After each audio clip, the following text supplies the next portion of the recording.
Bismillahirrahmanirrahim. Yang saya hormati Ustadz Ihsan, yang saya hormati Ustadz Samsudin Ramadan atau dikenal dengan Gus Samsudin Ramadan.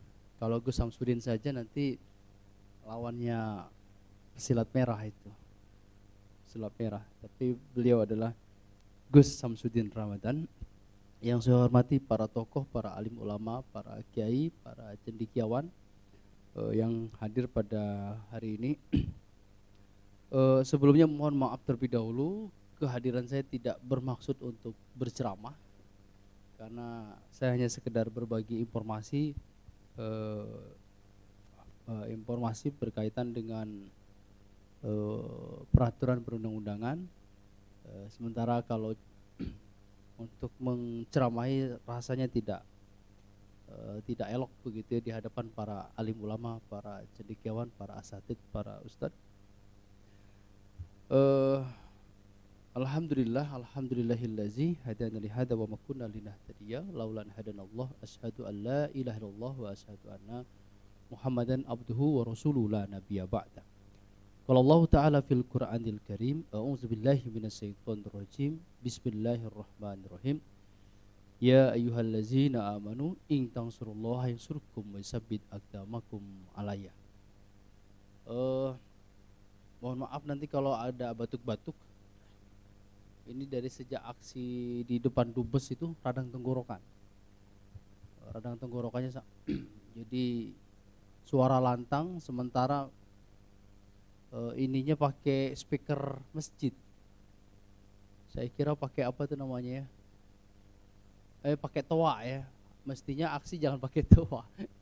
Jadi suaranya kecil pengen besar, jadi akhirnya teriak-teriak gitu ya.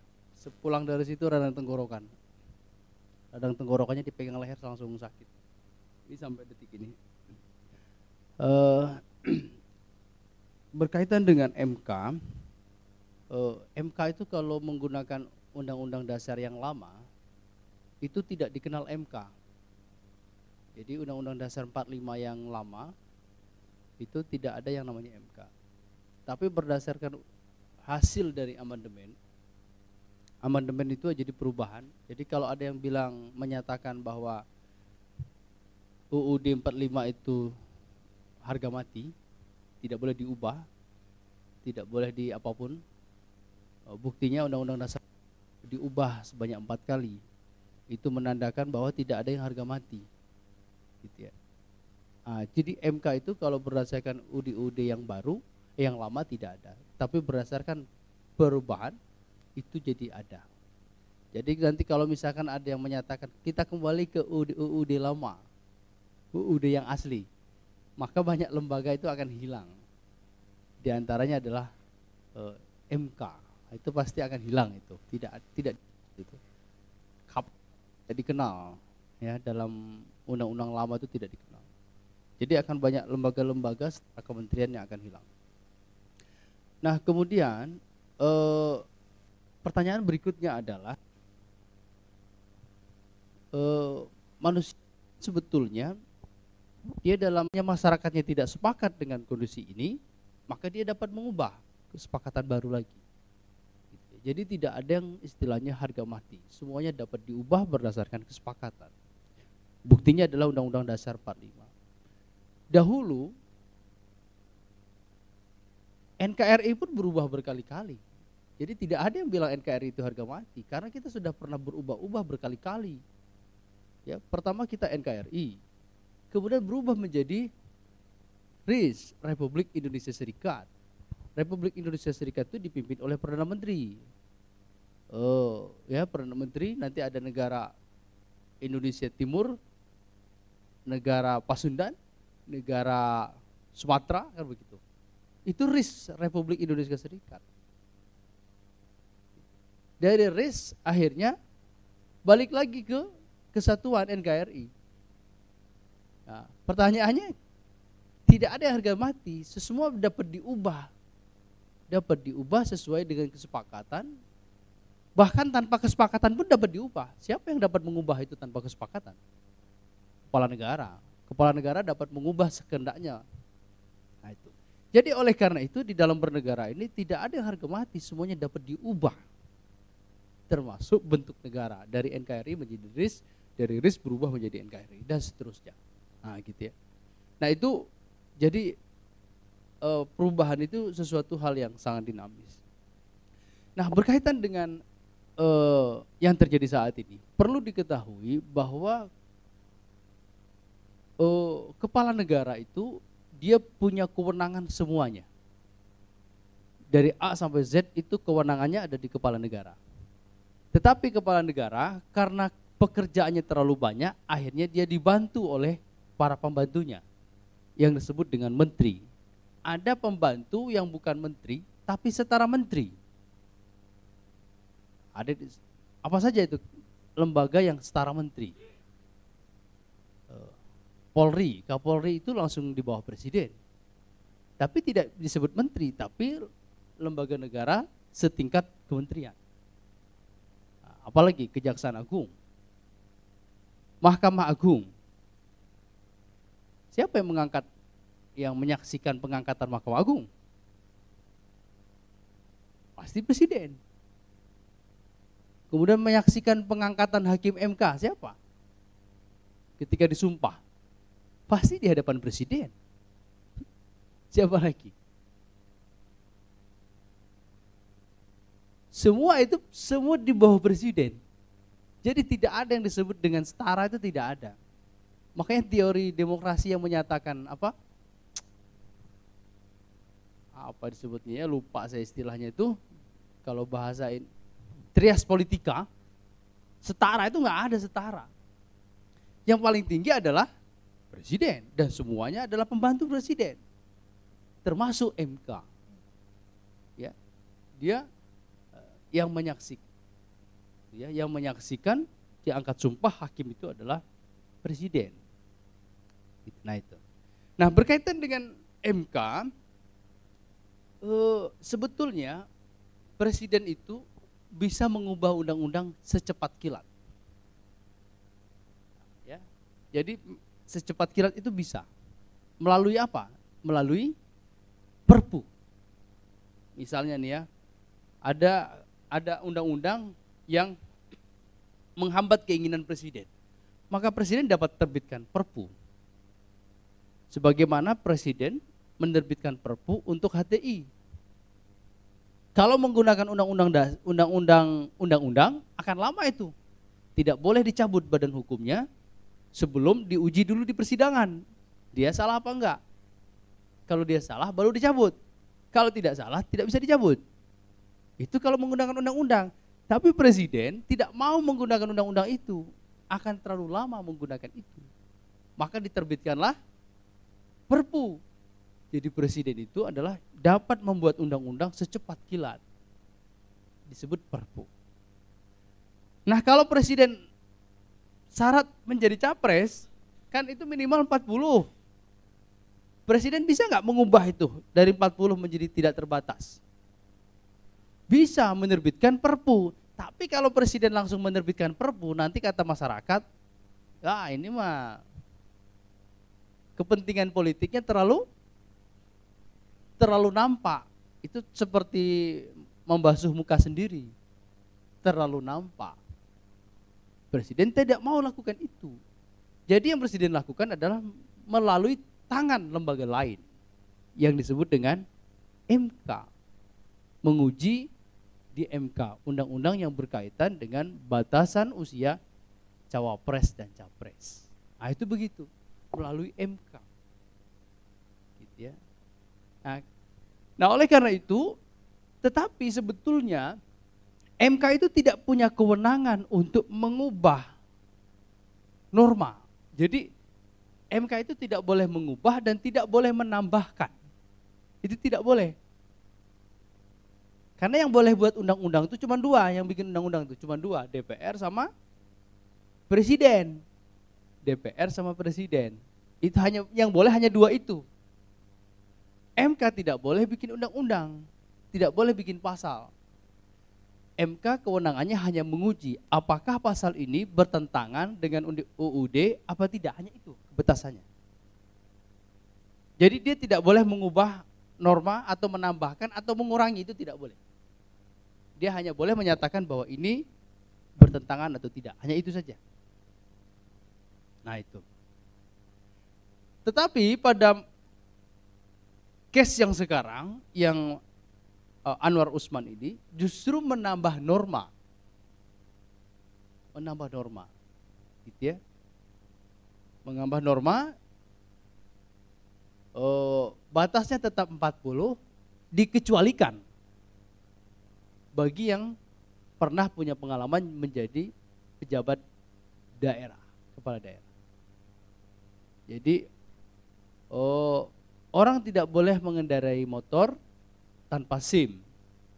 Tapi kalau sudah ahli, maka dapat SIM. Nah, begitulah logikanya. Itu begitu. Nah, itu Anwar Usman itu, Hakim MK itu menambahkan norma itu. Sementara MK tidak boleh menambah norma itu. Nah, pertanyaannya apakah ada kepentingan politik di balik itu? Untuk menilai kepentingan politik, maka kita lihat hasil dari putusan itu kira-kira ada ini enggak kira-kira?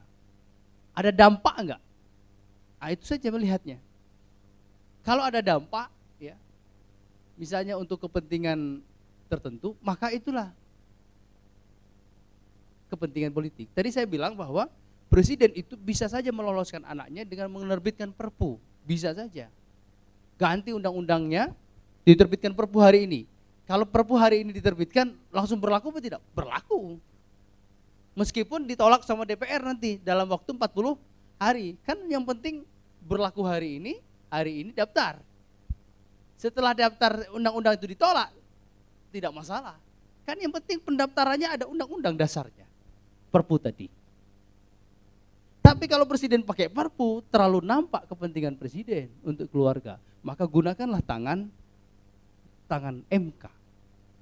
Nah, berikutnya adalah terdapat kejanggalan pada putusan MK yang menguji berkaitan batas ini kan bukan hanya satu orang, tapi banyak yang menguji itu. Ada yang mahasiswa, ada yang dari partai. Nah, yang lain-lain itu ditolak semua. Sementara dari mahasiswa diterima. Padahal objek materi yang diuji itu sama. Berkaitan batas usia cawapres. Itu sama objek materinya. Tapi yang anehnya adalah pihak yang lain itu dinyatakan ditolak. Tapi pihak yang ini dengan objek yang sama diterima. Nah itu. Ini yang kemudian menjadi bentuk kejanggalan pertama itu. Mestinya kalau sudah ada ditolak, ya, kalau sudah ada yang ditolak objek yang sama, maka pengujian berikutnya mesti ditolak. Kenapa? Nanti putusannya bahwa yang menguji pihak kedua sama dengan pihak pertama. Pihak pertama sudah kami tolak. Yang kedua, ketiga, keempat mestinya ditolak juga kalau yang pertama sudah ditolak. Kecuali pihak pertama itu diterima, maka pihak kedua, ketiga, keempat maka dapat ditolak, diterima. Begitu mekanismenya. Karena objeknya sama, kecuali objeknya berbeda. Ya. Nah itu begitu kalau dalam mekanisme pengujian di MK. Tapi inilah bentuk kejanggalan. Saya ditanya waktu sejak putusan, kan sebelum muncul yang dikabulkan itu kan muncul dulu tuh berita yang ditolak kan pertama itu. Sampai Prof. Yusril juga mengeluarkan apa tuh pendapat bahwa ternyata tuh MK tidak punya kepentingan politik tuh, buktinya batas cawapres dibatalkan, ditolak. Itu pagi harinya, malam harinya diterima. Coba bayangkan itu. Mestinya kalau yang pertama ditolak, yang kedua, ketiga ditolak, mestinya begitu. Karena objeknya sama, kecuali objeknya beda. Apapun itu yang menjadi dasar dalilnya. Nah, itu begitu. Nah, ya. Tetapi pertanyaannya adalah apakah putusan MK itu dapat dibatalkan? Putusan MK itu tidak dapat dibatalkan. Tidak bisa dibatalkan. Karena dia satu-satunya pengadilan kalau memutus maka tidak ada banding, tidak ada kasasi, tidak ada PK, tidak ada. Kalau sudah itu ya udah itu. Nah, itu apa? Putusan MK itu begitu. Pertanyaannya, bisa nggak putusan MK itu diubah? Tidak bisa. Yang bisa dilakukan adalah presiden menerbitkan undang-undang baru, menerbitkan undang-undang perpu yang isinya sama dengan undang-undang lama.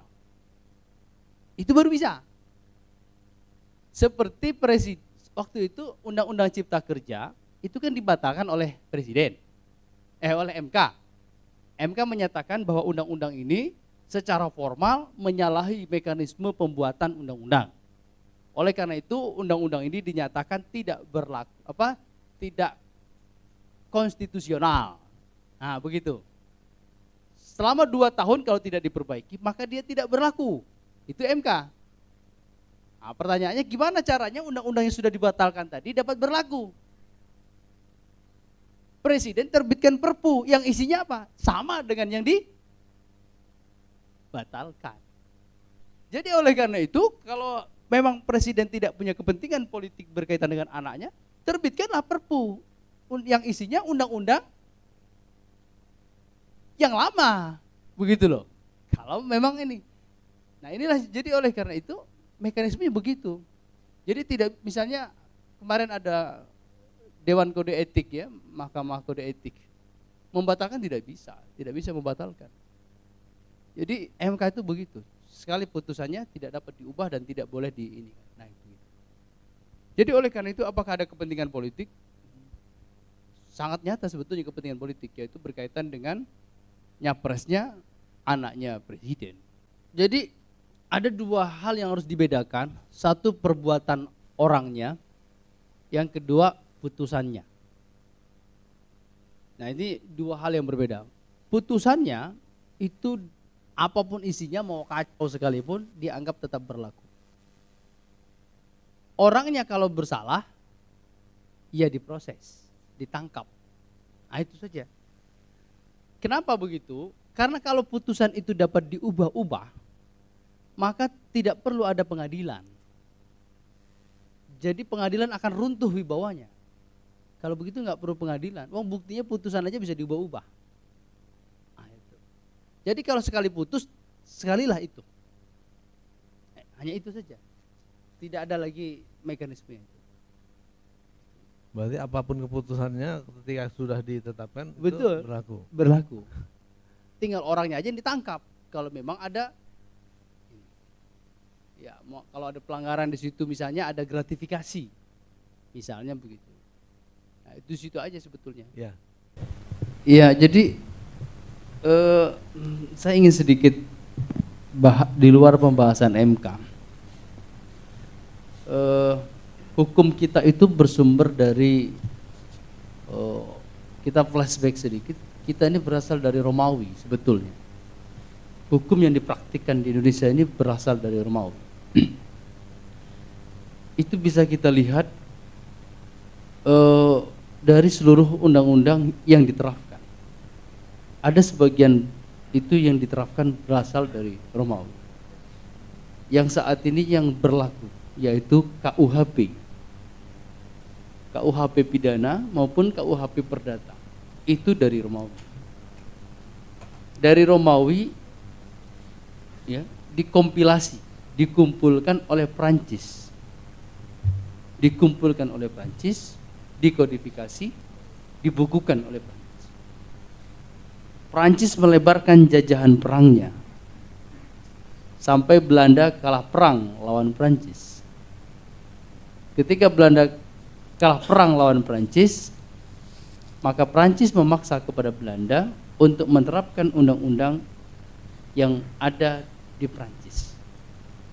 Lalu Belanda menerapkan hukum yang berasal dari Prancis itu kepada seluruh jajahannya, yang termasuk Indonesia, dengan menggunakan bahasa Belanda yang awalnya dari Prancis tadi. Itu yang berlaku di Indonesia. Jadi hukum dari Romawi yang diterapkan diantaranya KUHP pidana dan KUHP perdata. Termasuk istilah republik pun itu adalah dari Romawi, karena negara republik pertama adalah Romawi. Kemudian banyak istilah-istilah hukum di Indonesia ini berasal dari Romawi. Makanya ada istilah, misalnya ada pada waktu pencabutan HTI itu kita dengar ada asas hukum yang disebut dengan contrarius actus. Itu istilah hukum dari Romawi. Termasuk istilah demokrasi pun juga berasal dari Romawi. Jadi sebetulnya kita ini sedang membicarakan undang-undang yang berasal dari Romawi. Kita begitu terima undang-undang Romawi itu, tapi ketika ada hukum Islam itu disebut sebagai hukum, apa istilahnya ya,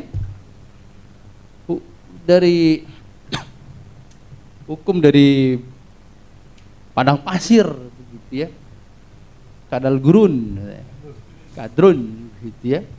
Dan begitu takutnya dengan hukum Islam. Hukum Romawi kita terima, hukum dari Islam, padahal hukum Islam itu sudah hidup ratusan tahun lamanya di Indonesia, di Nusantara. Indonesia itu dikenal baru setelah 45 saja, baru Indonesia. Sebelumnya Nusantara. Sudah dipraktikkan oleh raja-raja di Nusantara. Sudah hidup ratusan tahun lamanya. Sehingga di Padang itu ada istilah, nah ini hotel punya Padang ini, Balai Orang ini, Balai Irung. Itu kalau bacanya kita Balai Irung. Di Padang itu bahkan ada sampai sara bersendi Kitabullah. Adat bersendi sara bersendi Kitabullah. Itu kan berarti sudah mendarah daging itu. Belum lagi kemudian melipir ke Aceh. Ya. Nah itu, jadi kita ini sedang membicarakan hukum berasal dari negara-negara barat. Gitu ya. Hukum yang diterap oleh, ada yang bertanya ke saya itu, bagaimana hukum di Timur Tengah? Gampang, siapa yang menjajah Timur Tengah, maka itu hukumnya. Kalau yang menjajah Timur Tengah itu Prancis, maka hukumnya sama dengan kita. Kalau yang menjajah itu adalah Inggris, maka hukumnya sama dengan Malaysia. Malaysia itu Inggris. Siapa yang menjajah Timur Tengah? Kalau Inggris itu Suriah. Suriah Prancis apa Inggris? Prancis itu rata-rata di Afrika. Suriah itu masuk ke wilayah Inggris. Palestina itu masuk wilayah internasional dulunya, yang akan diberikan kepada Theodor Herzl. Jadi oleh karena itu, kita ini sedang membicarakan hukum yang berasal dari barat. Jadi kebetulan insya Allah nanti akhir bulan LBH Pelita Umat akan menyelenggarakan konferensi lawyer internasional di Jakarta yang dihadiri oleh lawyer dari Inggris, dari Belanda, dari Turki, membahas berkaitan dengan invasi hukum barat di negeri-negeri muslim. Jadi sebetulnya bosan kita membicarakan hukum-hukum dari barat. Nah, ke depan nanti pembahasannya adalah lebih kepada hukum-hukum Islam. Jadi sebetulnya esensi pertemuan kita pada hari ini, tema yang kemudian dihubungkan dengan syariah, pertama tentu kalau berdasarkan syariah, pencalonan Gibran itu tidak ada persoalan sebetulnya. Batas usia tidak ada, yang penting yang penting dia balik gitu. Tapi jangan sampai nanti statement syariah Islam ini nanti dipakai oleh 02, oleh Gibran, bahwa kami sudah sesuai dengan syariah. Tidak ada yang dilanggar sebetulnya. Karena dalam syariah batasan untuk jadi pemimpin yang penting dia balik dan berakal. Nah itu kan sebetulnya. Nah itu kalau ini. Nanti kita lihat aja posternya, jangan-jangan ada itu dalil dalam Islam. Nah, tetapi yang ingin kita sampaikan bahwa undang-undang itu, regulasi itu kalau tidak sesuai dengan kepentingan itu dapat diubah. Itu yang kemudian harus kita perhatikan. Dapat diubah. Tapi kenapa ketika dengan syariat Islam seolah-olah undang-undang itu seperti tembok yang tidak bisa diruntuhkan? Kalau berkaitan dengan Islam, seolah-olah itu tidak bisa diubah sama sekali. Itu yang jadi pertanyaan kita. Tapi untuk kepentingan kekuasaan, kepentingan kelompok, kepentingan individu, itu dapat diubah dengan mudah-mudahnya. Itu yang kemudian kita ingin sampaikan sebetulnya. Gitu ya. Sebetulnya banyak jalan untuk mengubah, itu banyak sekali. Ada yang bertanya, bisa nggak syariat Islam ini kemudian diterapkan di Indonesia? Bisa. Bisa sekali, gampang. Syaratnya cuma satu, asal mau. Siapa yang mau? Kepala negaranya. Itu saja syaratnya. Tapi ketika bicara syariat Islam, orang bicara masyarakat kita ini majemuk. Majemuk itu artinya beragam. Ada Islam, ada kafir. Kafir dibagi lagi. Ada musyrik, ada ini. Kan begitu. Beragam, tidak bisa satu. Pertanyaannya pada waktu zaman Rasul, itu pun majemuk. Di Madinah itu tidak hanya muslim semua, tidak muslim. Bahkan muslim itu jadi minoritas. Awal-awal itu. Yahudi yang banyaknya. Ya. Banyak beragam alasan yang digunakan ketika syariat Islam itu disampaikan. Ya, bahkan diserukan ini harga mati, tidak bisa diubah ini. Begitu. Nah, ini yang kemudian kita ingin sampaikan sebetulnya, bahwa undang-undang itu dapat diubah dengan sangat mudah sekali. Gitu ya. Nah, itu yang ingin kita sampaikan berkaitan hubungan tema dengan MK dengan syariat Islam. Kemudian yang kedua, siapa yang mau kita dukung? Yang kita dukung adalah tentu yang dia berpihak kepada Islam, kepada kaum muslimin, dan kepada alim ulama. Siapa di antara tiga itu? Tinggal lihatlah salah satunya siapa. Saya tidak mau mempromosikan siapapun. Tinggal lihat saja. Udah dibongkar tadi.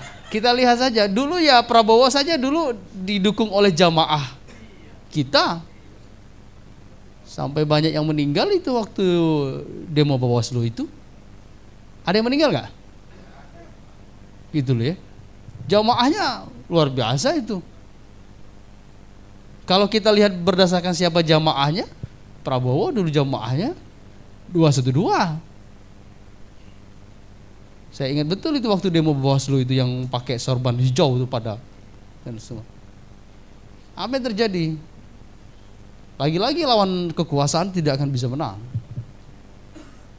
Jadi syaratnya sebetulnya ingin mengubah itu satu, kepala negaranya mau, itu aja sebetulnya. Nah itu. Jadi siapa di antara tiga itu, lihat siapa yang berpihak pada Islam, pada kaum muslimin, kepada alim ulama. Jangan sampai seperti tahun 2019. Sampai sungkem-sungkem dia datang ke Makkah. Setelah selesai, dia seperti tak kenal tuh dengan, kan luar biasa ini. Inilah ya luar biasa. Jadi itu